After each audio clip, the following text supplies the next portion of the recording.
You'll remember last week that we started a little mini sermon series titled, That's My King. Come on, let's say it all together.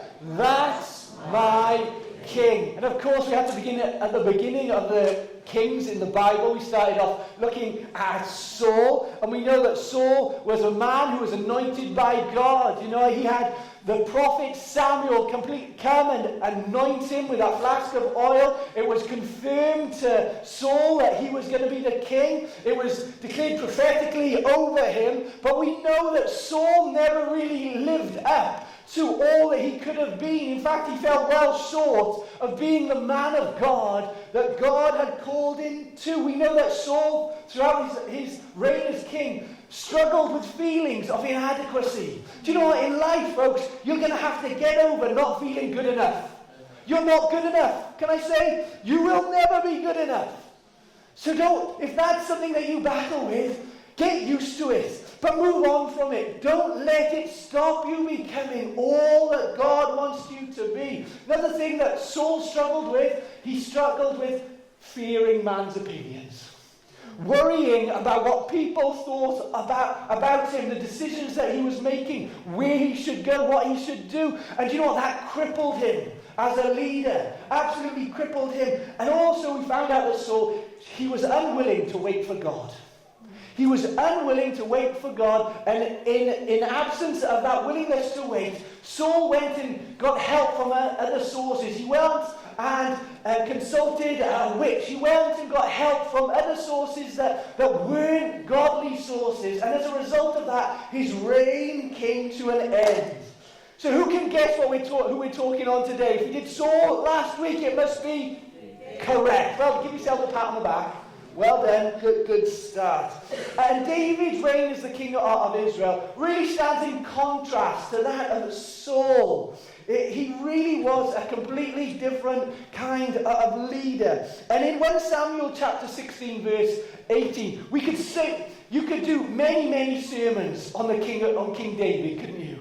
There's so much written about him in the Bible, what he did, maybe some of his failings, and we'll come to look at those in the coming weeks. But maybe the Psalms that he wrote, just incredible. You know, the way he led his people, the way he led himself before God, the things that he did, absolutely brilliant. But we're going to focus this week on some of his good things, and then maybe after Hope House Girls, we'll look at some of the negative things about David and some of the things that he struggled with in life. I'm going to put up here 1 Samuel chapter 16, verse 18, what it says. It says this: one of the men answered, "Behold, I have seen a son of Jesse, the Bethlehemite, who is," this is describing David, okay, "who is skillful in playing, a man of valor, a man of war, prudent in speech, and a man of good presence, and the Lord is with him." Now, as far as men go, listen, folks, David seems to be the guy who had it all. Can you just look at some of those things? Start off with, he was skillful at playing the guitar. No, he was a musician. No, now, all of you ladies out there who may think, well, he was musical, that's great. You like a guy who can play music? Well, right, David had that ability to do it. Not just that, but he was a man of valor. He was brave. You know what? He wouldn't back down from the challenge. Not just that, he was a man of war. I can imagine David being rugged. You know, David wasn't a soft guy. David was a man who, remember Goliath when that came? David was a man who would not take a backward step when confronted. He was a man of war. Don't you think that this was a good man maybe to be around? Any of you ladies out there looking for a young man, you think these qualities? If only I could find some of these qualities in a man, that would be wonderful. Of course, Gemma's got it all sorted because...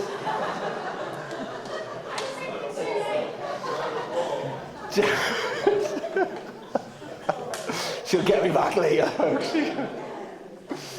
Not just that, he spoke well. Now, some of you ladies, I know, are just wishing, if only my man would just speak.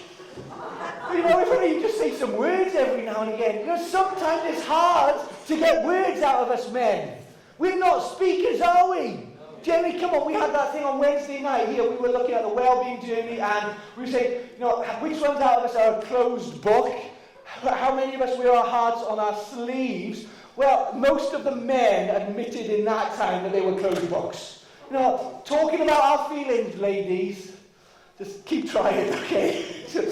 Scratching below the surface is tough. It doesn't come natural to us. We're happy to fight. We'll get into an argument, but speaking well, that's what David did. He says he spoke well. Not just that, he was fine looking. I can imagine he had a great lock of hair. A few more hairs than Christian at the back. Maybe as much as Matthew down here at the front. I'm in the middle, so I got it just right, I think. Not too much, not too little. Yeah. Okay. David, I think you might be getting there with the hairstyle, long. He was fine looking. But can I say, over and above all of that stuff, over and above the songwriting, over and above the talent, over and above being a man who was ready to fight, it says that God was with him. And I just want to say, folks, you can have all the talent, you can have all the ability in the world, but if God is not with us, what's jolly point? What is the point of it? Unless God goes with us. It says this in 1 Samuel 13, a little bit further back, after Saul's reign was, judged by God not to be a good thing. And it says this, the Lord has sought out a man after his own heart. The Lord has sought after a man after his own heart. Now, those two words, let's be honest, don't really go together, do they? Man and heart. Men, we're not used to getting feelings. Men, we're not really wanting to admit that we are churned up inside sometimes. Men, we're not really wanting to admit that we've got things going on inside. We'll fight, yes. In fact, fighting comes normally, I can remember when I was growing up, in the living room in our house, my brother and I would wrestle with each other. Who remembers WWF wrestling? Yes. Now I know it's WWE wrestling and all of that. But I can remember my brother and I trying to do suplexes on each other, dropping each other on the sofas. I can remember doing the play fighting. I can remember us grappling on the floor. It just comes natural to men, doesn't it? We want to fight. But can I say, David was a man who knew when to fight and knew when not to fight. He knew when to fight and he knew when not to fight. And of course, our favourite story about David is the story of David and Goliath. Anyone else, it's their favourite story in the Bible? You know what, David, just to give you a little bit of the background, you'll know it well, but let's summarise it, come on. David was a guy who had been used to tending his father's sheep on a hillside, fighting off bears, fighting off lions, and then one day the giant from the Philistines comes out before the armies of the Lord, and he says, come on, who will fight me? Let's save all the bloodshed, send one man out to fight me, and that'll be it. If he wins, we'll be your slaves. If I win, you'll be my slaves. That was the challenge that Goliath laid down. And it says this, when Saul and all Israel heard these words of the Philistine, they were dismayed and greatly afraid. When the shout of the giant of the enemy went out, the people of God and the king at the time, Saul, was dismayed and greatly afraid. We know that David comes up to the scene of the battle bringing food for his brothers. I wonder what was in the packed lunch sometimes. You? Was it a chicken wrap? Was it a ham and salad sarnie? Was it a bit of pasta? A Gregg sausage roll? A St. Mary sausage roll or pastry maybe if you want to go up market? I wonder what it was. But whatever the reason, David was there. And when he saw this taunting giant, he turns to Saul the king. He turns to the people saying, why isn't no one taking him on?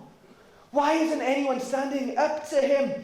And he goes to Saul and he said, come on, I'll give him a shot. I'll give it a go. He's so big I can't miss. Everyone else was thinking he's so big, he's going to get us. David saw it as an opportunity. He's so big, I'm not going to miss him. Saul said to him, you are but a youth, David. In other